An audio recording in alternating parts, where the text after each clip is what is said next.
Welcome future doctors. मी स्वतः doctor Rajkumar Adkar, career coach, MBBS counsellor, Madha, Solapur. आपल्या सर्व विद्यार्थी आणि पालकांना करिअर मेकिंग गार्डन्स यूट्यूब चॅनलमध्ये आपल्या सर्वांचं स्वागत करून आजचा जो सब्जेक्ट आहे तो म्हणजे नीट UG 2026ची जी पुनर्परीक्षा 21 जून रोजी झाली त्याचा रिझल्ट कधी लागू शकतो, त्याची संभाव्य डेट किती असू शकते या संदर्भात आज आपण चर्चा करणार आहे. वास्तविक पाहता 3 मे पासून ते जवळपास 31 जून पर्यंत परीक्षा जवळपास 40 दिवस लांबली. पाठीमागचा रिझल्ट कधी लागतो हा जर पाठीमागचा एक 10 वर्षाचा सर्वे पाहायला गेलं तर जवळपास 30 ते 40 दिवसांनी रिझल्ट लागलेला आहे. मग आता 21 जून रोजी झालेली परीक्षा तशा नियमानं जर बघायला म्हटलं तर 1 महिन्यानंतर लागणार का, तर नाही. 100% हा रिझल्ट फास्ट रीतीनं करणार आहोत अशा पद्धतीनं NTA अगोदरच डिक्लेअर केलेला आहे. वास्तविक 21 जून रोजी आपली नीटची परीक्षा झाली, तरीसुद्धा 5 जून रोजी आपल्या सर्वांना एक प्रोव्हिजनल आन्सर की NTA ऑफिशियल आन्सर की आपल्याला पब्लिश केलेली आहे. त्यामध्ये बऱ्याच वेळा अशा गोष्टी आलेल्या आहेत की त्याच्यासाठी तुम्हाला 25, 26 आणि 27 आणि 28 या 4 दिवसामध्ये तुम्हाला त्याच्यावरती चॅलेंज करण्यासाठी काही गोष्टी दिलेल्या होत्या. जवळपास 20 ते 40 हजार एवढे त्यासाठी त्या एक्झामच्या प्रत्येक प्रश्नावरती चॅलेंजेस आलेले आहेत. आता चॅलेंज दिल्यानंतर ही जी आन्सर की आहे ती ओरिजिनल आहे का, तर नाही, ती जी प्रोव्हिजनल आन्सर की आहे.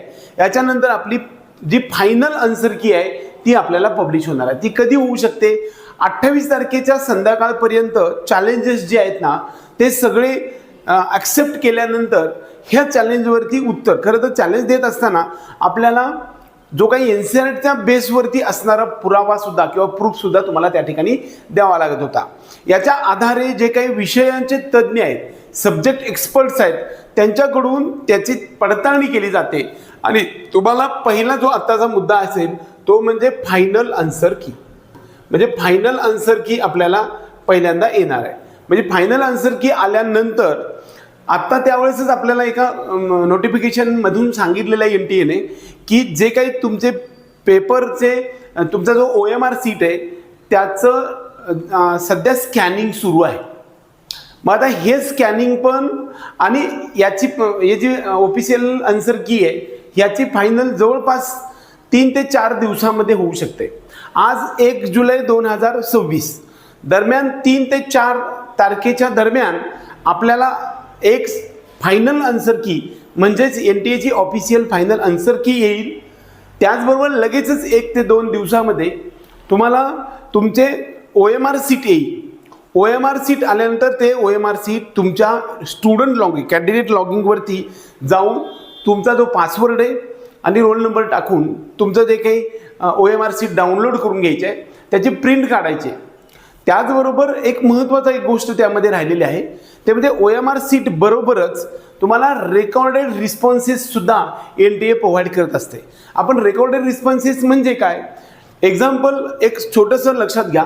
प्रश्नपत्रिका आपल्याला दिली, जे काही OMR सीट असेल ते OMR सीट आपल्याकडेच परत येणार आहे. जी आपण NTA सादर केलेली आहे ती आपण डाउनलोड करून त्याची प्रिंट काढून घेणार आहे आणि यानंतर जी काही आपण जे OMR सीटवरती जे बबलिंग केलेलं आहे ते रेकॉर्डेड कॉम्प्युटरनं रीड काय केलेलं आहे ते रेकॉर्डेड रिस्पॉन्सेससुद्धा आपल्याला कॅन्डिडेट लॉगिंगवरती दिसणार आहेत आणि त्यानंतर आपल्याला आपला स्कोअर कॅल्क्युलेट करता येणार आहे.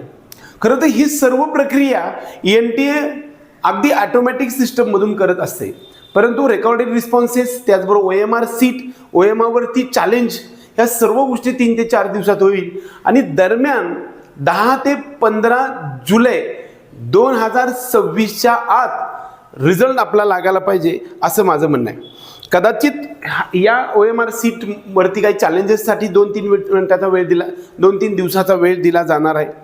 त्यानंतर आपली फायनल आन्सर की दिली, फायनल आन्सर की, OMR सीट, रेकॉर्डेड रिस्पॉन्सेस या सर्वांचा एकत्रितरित्या सर्व गोष्टी झाल्यानंतर हा जो रिझल्ट आहे तो आपल्या हातातच असणार आहे. कारण रेकॉर्डेड रिस्पॉन्स आपल्याकडे आले, OMR सीट आपली आली आणि ऑफिशियल फायनल आन्सर की आली. हे सर्व चेक केलं तर आपल्याकडे किती स्कोर येणार आहे ते आपल्याला 100% कळणार आहे. आणि त्याचबरोबर तुम्हाला जो प्रकार आहे तो म्हणजे ज्या दिवशी रिझल्ट आहे त्या दिवशी तुम्ही तुमचे स्वतःचा पासवर्ड, रोल नंबर टाकून तुमचा जो फायनल जे काही स्कोअर कार्ड आहे ते स्कोअर कार्ड डाउनलोड करता येणार आहे. आता स्कोअर कार्डवरती काय काय गोष्टी दिल्या जाणार आहेत. तुमचं नाव दिलं जाणार आहे, पूर्ण तुमच्या वडिलाचं नाव, त्याचबरोबर तुमच्या आईचं नाव पण त्यामध्ये येत आहे, रोल नंबर दिलेला असते, ॲप्लिकेशन नंबर दिलेला आहे, तुम्हाला मिळालेले मार्क्स दिलेले आहेत, त्याचे पर्सेंटाईल दिले, ऑल इंडिया रँक दिलेला आहे, त्याचबरोबर कॅटेगरी रँक दिलेला आहे, पर्सेंटाईल पण दिलेला आहे, क्वालिफाईंग क्रायटेरियासुद्धा त्यावरती दिलेला असतो. एकंदरीत हे स्कोअर कार्ड तुमच्या काउन्सिलिंगमधील सर्व टप्प्यावरती फार महत्त्वाचं असतं. एकंदरीत जो नीट UG 2026च्या बाबतीमध्ये आपण करिअर मेकिंग गायडन्सच्या टीमच्या माध्यमातून आम्ही सर्वांना जो संभाव्य दिनांक जी आहे ती रिझल्टची संभाव्य दिनांक दरम्यान 10 तारखेपासून ते 15 तारखेच्या जुलै महिन्यामध्ये 100% रिझल्ट लागेल अशा प्रकारचा सर्वसाधारणपणे अंदाज आहे. बऱ्याच वेळा आजपासून अगदी 5 ते 7 तारखेपर्यंत रिझल्ट लागेल असं मला वाटत नाही, कारण जे काही एवढ्या जवळपास 20 लाखापेक्षा जास्त विद्यार्थ्यांनी परीक्षा दिलेली होती.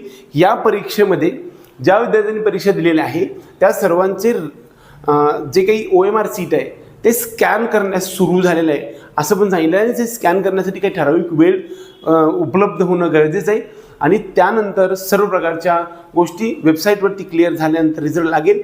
दरम्यान एक्झॅक्ट सांगण्यापेक्षा 10 जुलै ते 15 जुलैपर्यंत आपल्याला NTA आपल्या MTAच्या अधिकृत वेबसाईटवरती रिझल्ट डिक्लेअर करेल आणि तिथून पुढे काउन्सिलिंग प्रोसेस ही NTAची काम तिथून पुढे संपलं.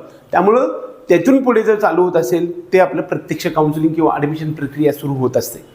बऱ्याच वेळा all India counselling, state counselling, open domicile state counselling अशा प्रकारच्या वेगवेगळ्या काउन्सिलिंगमधून ती प्रक्रिया होत असते.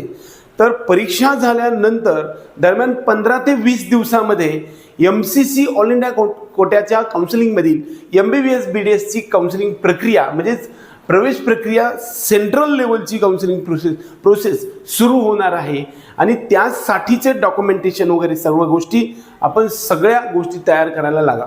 यानंतरच्या प्रत्येक व्हिडिओमध्ये आपण लेटेस्ट अपडेट तुमच्या डोअरस्टेपपर्यंत देण्याचा प्रयत्न करणार आहे.